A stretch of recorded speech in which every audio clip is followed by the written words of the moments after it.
આપણે તો જીવતા જાગતા માણસ છીએ. અરે જીભના ચટાકા માત્રથી જો ઈશ્વરનું અસ્તિત્વ જોખમમાં આવી જતું હોત ને તો એ જ ઈશ્વરે આપણી જીભને સ્વાદિન્દ્રિયથી શણગારી ન હોત. અરે ભજીયા ખાવાથી ભ્રષ્ટ થઈ જાય એવા ધર્મને શું ધોઈ પીવો છે? ભગવાન શ્રી કૃષ્ણએ ગીતાના 7મા અધ્યાયમાં કહ્યું છે કે અગ્નિમાં હું તેજ છું. હું કહું છું કે નવી આવૃત્તિમાં આવવું જોઈએ.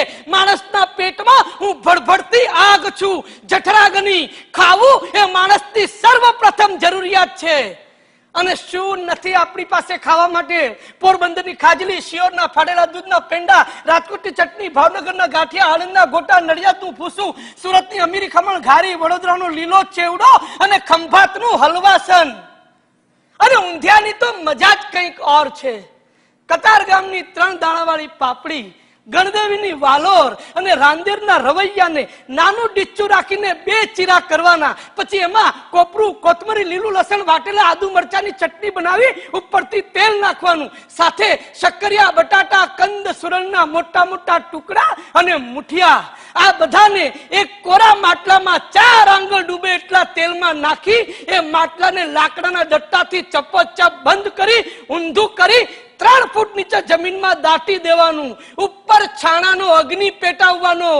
2 કલાકમાં ચટાકેદાર ઊંધિયું તૈયાર. અરે સહકુટુંબ મિત્ર મંડળી સહિત ખાવ ને તો જીવતે જીવત મોક્ષ છે. અને આ તો થઈ ખાવા પીવાની વાત. પહેરવા ઓઢવા માટે શું નથી આપણી પાસે? પાટણના પટોળા, બનારસી સેલા, કચ્છની બાંધણી, ગરવી ગુજરાતના ઘાઘરા ચોળી, આભલે મઢેલી ઓઢણી, ઢાકાનું મલમલ અને ઇંગ્લેન્ડની ગોરી મેમોના ગાઉન.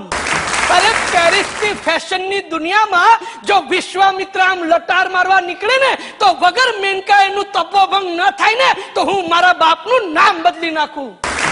ગુચ્ચીના શૂઝ, અરમાનીનો સૂટ, રોલેક્સની ઘડિયાળ અને ડી બિયર્સના હીરાથી મઢેલ ઘરેણા પહેરીને ઇટર્નિટીનું પરફ્યુમ છાંટીને તમે આમ નીકળો ને તો તમારી સામે કુબેર પણ ગરીબ લાગે.